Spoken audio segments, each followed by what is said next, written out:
Hello. There are so many labels out there for people who work with dogs these days. Am I a trainer? Am I a behaviourist? Am I a behavioural trainer? Am I a dog whisperer, a dog listener, an Amishen bonder, or whatever?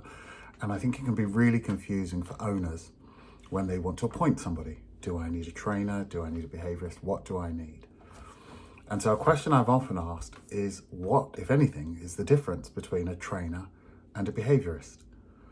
And I think this is quite a complex question because it's very subjective as to what each individual person thinks they are. So I generally call myself a behavioural trainer. I call myself that because I don't want to fit into either category. I'm not just a trainer. I'm not just a behaviourist. But here's the thing. I think to be any good at either, you have to be able to do both. I don't think I could be a very good behaviourist if I didn't understand how to train dogs. And I don't think I would be a very good dog trainer if I didn't understand about dog behaviour. So I think anyone really who's any good is probably both, although they may call themselves one or the other. The definition I often hear, or one of them certainly, is that a trainer is generally a person who teaches new behaviours. So you go to your dog trainer with your 12-week-old puppy and he will teach you how to teach it to sit and come back. He's creating new behaviours that your dog may not yet have already learned.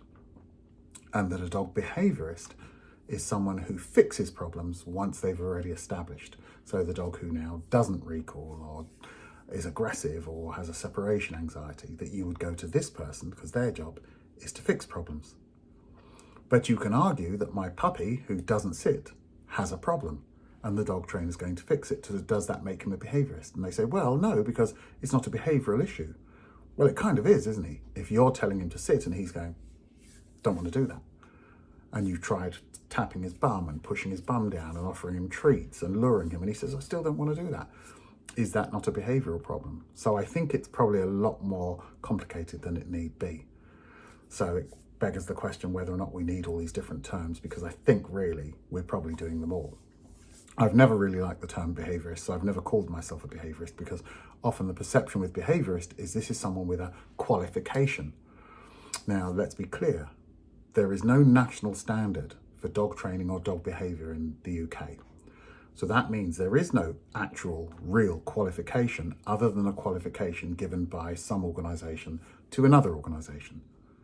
But there is no national standard, so there are no qualified behaviourists in anything other than this organisation. So City and Guilds looks at the structure of the courses I run, for argument's sake, and they say, yes, we like the structure of your course.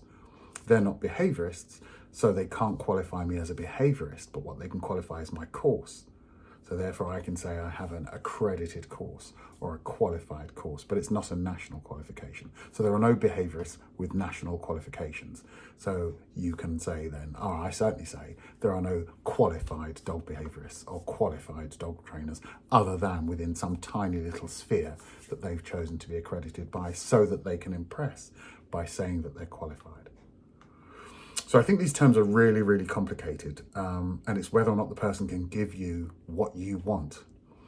And if I want a dog who comes back when he's called, who doesn't jump up, who doesn't bark when I leave him, who's not aggressive towards other dogs, it doesn't really matter what the person I appoint's title is. It's whether or not they can fix those problems.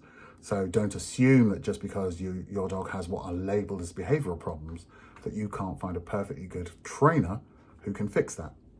Similarly, if you've got a young puppy with what are definitely simple training issues, it hasn't been taught how to do it, don't assume that a behaviourist can't fix it. That probably doesn't help you resolve any of those issues at all, but that's the reality. Don't worry too much about the title, worry about more whether or not they can fix the job. And management is not the same as training. I was watching a video this morning by someone who calls themselves a behaviourist, and they were talking about management, and that's pretty much all they do. And by management, it means if you've got a dog who might run out the front door, well, if you put a baby gate up, or you make sure your door is on a spring-loaded hinge so it's never left open, that's management. If you've got a dog who doesn't come back on when you call him, so you put him on a long line, that's management. It's not training him to come back, it's just preventing him from leaving. And I see too many people who call themselves behaviourists who just run a system of management for everything. They can't actually change the dog's behaviour. So they say things like, well, if your dog runs out the front door, put a gate up. If he's aggressive towards strangers, shut him in another room. If he's aggressive towards other dogs, you see another dog coming, turn and go the other way. That's not dog training. That would never change your dog's behavior. You could do that forever. And as soon as he got off that lead, he'd still run over and attack another dog. So it's a very complicated issue. But for me, I think, as I say, to be one, you have to be good at the other. If you're only good at either, then you're probably good at both. If you're not good at both, you're probably not very good at either. I hope that helps, though it probably doesn't.